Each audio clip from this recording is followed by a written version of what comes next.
नमस्कार मित्रांनो, श्री स्वामी समर्थ.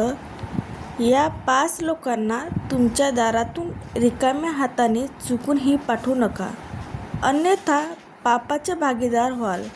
आयुष्यभरासाठी शाप भोगावे लागतील. म्हणून 5 लोकांना दारातून कधीच रिकामा हाताने पाठवू नका. काहीच नाही तर त्यांना किमान अन्न, भाजी, भाकरी तरी द्या किंवा एखादी वस्तू द्या. याचं 5 व्यक्तीची आशीर्वादाने तुमचं नशीब बदलेल, घराला सुख समृद्धी लाभेल. तर कोणत्या आहेत या 5 व्यक्ती, चला पाहूयात. पुढे जाण्याआधी तुम्ही चॅनलला नवीन असाल, चॅनलला सबस्क्राईब केलं नसेल तर सबस्क्राईब करा आणि व्हिडिओला मनापासून एक लाईक नक्की करा आणि कमेंट बॉक्समध्ये श्री स्वामी समर्थ लिहायला विसरू नका. सर्व धर्मामध्ये दानाला अत्यंत महत्त्व आहे. हे केवळ एक प्रथा किंवा परंपरा नाही, तर धार्मिक ग्रंथानुसार असे मानले जाते की जेव्हा एखादी व्यक्ती दान करते तेव्हा त्यांच्या प्रभावामुळे त्याला इंद्रिय अशक्तीपासून मुक्ती मिळते. शास्त्रानुसार जीवनात सुख समृद्धी आणि सर्व इच्छा पूर्ण होण्यासाठी दान करणे उचित असल्याचे सांगितले आहे. दान हे मोठे पुण्य मानले जाते. असे मानले जाते की दान केल्याने व्यक्तीचे अनेक पाप नष्ट होतात आणि मृत्यूनंतर स्वर्ग प्राप्त होतो. धार्मिक स्थळावर दान करण्याचे महत्त्व फार पूर्वीपासून माहीत आहे, पण घराच्या दारात आलेल्या सन्नाशी रिकाम्या हाताने परतणे हानिकारक ठरू शकतात.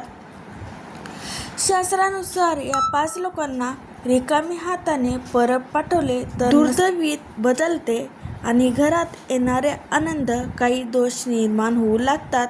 आपण आज जाणून घेऊया हे 5 व्यक्ती. सगळ्यात पहिला व्यक्ती म्हणजे किन्नर. जर एखादा शेडन म्हणजेच किन्नर तुमच्या घरी किंवा तुमच्या व्यावसायिक ठिकाणी दारात पैसे मागण्यासाठी आला तर त्याला रिकाम्या हाताने पाठवण्याची चूक कधीही आयुष्यात करू नका. असे म्हटले जाते की नपुसकांना दान केल्याने कुंडलीतली बुधाचा दोष दूर होतो. ज्योतिष्य शास्त्रानुसार नपुसक हे बुध ग्रहाचे प्रतीक मानलं जातं. एवढंच नाही तर आपण त्यांच्याशी ज्या पद्धतीने वागतो त्यांचेही आपल्या जीवनावर खोलवर परिणाम होतो. त्यामुळे चुकूनही कधी नपुसकांचा अपमान करू नये. जर तुम्हाला त्यांना देणगी द्यायची नसेल तर देऊ नका, पण त्यांचा गैरवापरही कधी आयुष्यात करू नका. अशी एक धार्मिक मान्यता आहे की जर त्यांना हिरव्या रंगाची कोणतीही वस्तू दान केली तर ते खूप शुभ असते. असं केल्याने जीवनात सुख समृद्धी येते, परंतु त्यांचा अपमान केल्याने बुध ग्रह बिघडतो आणि व्यक्तीला अनेक प्रकारच्या मानसिक आणि शारीरिक समस्यांना सामोरे जाऊ लागू शकते. बुध हा भाग्याचा कारक मानला जातो, म्हणून ते दान केले पाहिजे. शक्य असल्यास त्यांना हिरव्या रंगाची कोणती गोष्ट दान करा. दुसरी व्यक्ती आहे संत महात्मा. ज्योतिष्य शास्त्रानुसार जर कोणी साधुसंत कधी तुमच्या दारी येतात त्यामुळे त्यांच्याशी नेहमी नम्रतेने वागा. जर तुम्हाला त्यांच्याकडून काही ज्ञान मिळवायचं असेल तर ते नक्कीच मिळवा किंवा आधाराची खूण म्हणून जे काही शक्य आहे ते दान करा आणि त्यांच्या चरणांना स्पर्श करून त्यांचा आशीर्वाद घ्या. असे मानले जाते की जर कोणी साधू किंवा संत एखाद्याच्या दारातून रिकाम्या हाताने निघाले तर त्यांच्या जीवनात दुःख आणि संकटाशिवाय काही येत नाही. त्यामुळे संत महात्मा कधीही रिकाम्या हाताने परत पाठवू नका. तिसरी व्यक्ती म्हणजे अपंग व्यक्ती. एखादा अपंग किंवा असहाय्य व्यक्ती तुमच्या दारात मदतीसाठी येत असेल तर त्याला मदत केलीच पाहिजे. ज्योतिषशास्त्रानुसार अशा लोकांना शनी राहूचे प्रतीक मानले जाते. याचे दान केल्याने क्रूर ग्रहाचा प्रकोप टाळता येतो. कुंडलीत शनी दोष असेल तर जीवनात दुःख आणि संकट येतात असे ज्योतिषशास्त्र सांगितले आहे. पण कधीकधी असं होते की आपण आयुष्यात सगळं बरोबर करत असतो, पण असे असूनही जीवनात दुःख त्रास कमी होण्याची चिन्हे दिसत नाही. त्यामुळे तुम्ही तुमच्या दारातून कोणतीही गरजू व्यक्तींना रिकाम्या हाताने परत पाठवत असेल की नाही याकडे लक्ष द्या, किंवा गरजू आणि अपंग अशा एखाद्याला मदत करा. त्यामुळे लक्षात ठेवा की असे कधीही करू नका, कारण अपंग व्यक्तींना राहू आणि शनी देवाचे प्रतीक मानले जाते. यामुळेच हे लोक दारातून रिकाम्या हाताने परत पाठवतात. रिकाम्या हाताने परत जाऊ नये.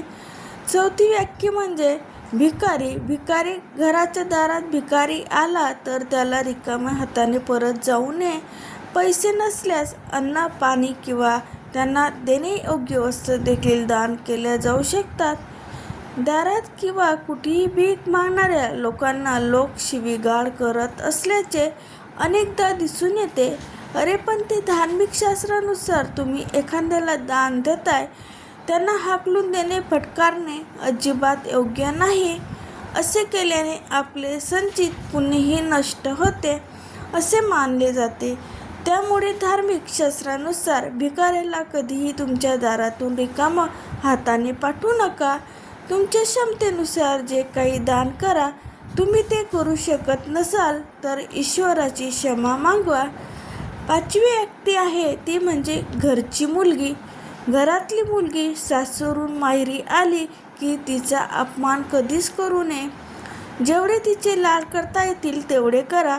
तिला कधीही निराश करू नका. तिचे मन दुःखी होईल असे करू नका. त्यामुळे तुमची घरची लक्ष्मी तुमच्यावर रागवेल आणि निघून जाते. म्हणून घरातल्या मुलीचा कधीही अपमान करू नका.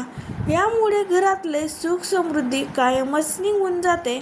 त्यामुळे तिला नेहमी आनंदी ठेवा आणि ती सासरी जाताना तिला रिकाम्या हाताने परत पाठवू नका.